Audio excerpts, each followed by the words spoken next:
Welcome to In Depth with Academia. I'm Richard Price, CEO of Academia.edu, and today we're diving into some pretty fascinating questions about how we see and understand, well, just about everything. The paper I'm discussing was written by Michael Ubel, and our discussion today is not my personal endorsement, but a neutral look at some thought-provoking ideas. Let's into it. So, the heart of Ubel's paper, which has the striking title, Man, the Prisoner of Logic, Toward an Optics of Equanimity, revolves around a major philosophical question. Are we trapped by our own methods of reasoning? Specifically, Ubel asks, can we really ever access an ultimate, complete truth about the world, or do our perspectives and values always shape what we know? That's a big question, right? It's something that honestly has implications for anyone who's ever wondered if they're missing the real story. This problem is significant because it touches on, well, how we make decisions, how we relate to new information, even how we handle disagreements. If we're all seeing things from different angles, influenced by our backgrounds and assumptions, then understanding that can make us more empathetic, or at least a little less eager to shout, I'm right, in every argument. Maybe it just helps you take a breath when you see someone's wild social media post, you know? Okay, so what's actually in the paper? Ubel draws inspiration from philosophy, science, art, even Zen Buddhism, to argue that there isn't just one way to know something.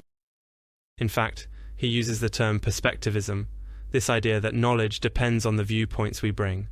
He says art and science both offer models for this, but if we rely too much on rigid, logical methods, like in economics, for example, we can miss out on the richness and the flexibility that a more open, balanced approach gives us. Let's make that concrete. Ubel points out a classic psychology experiment. Kids from lower income families, when asked to guess the size of coins, actually overestimate the size more than wealthier kids. Why? Because for them, the money has more value, so their perception literally changes. Isn't that wild? What you care about, or what you've been taught to care about, can actually change what you see. It's sort of uncomfortable, right? Does that mean seeing is never believing?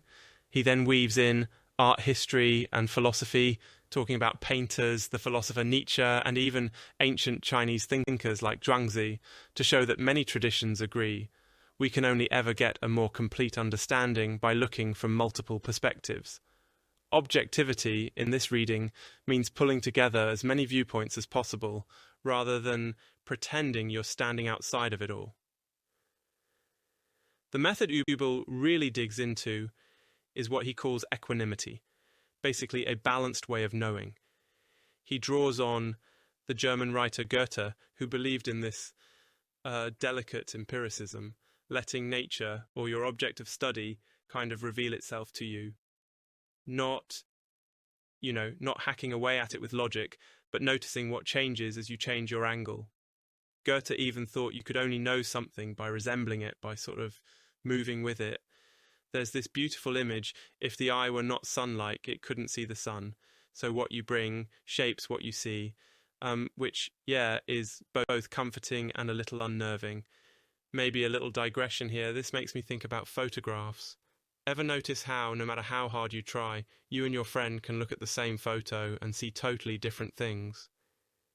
One sees a lovely family memory, the other just remembers how bad the weather was. Is the truth in the photo or in the stories around it?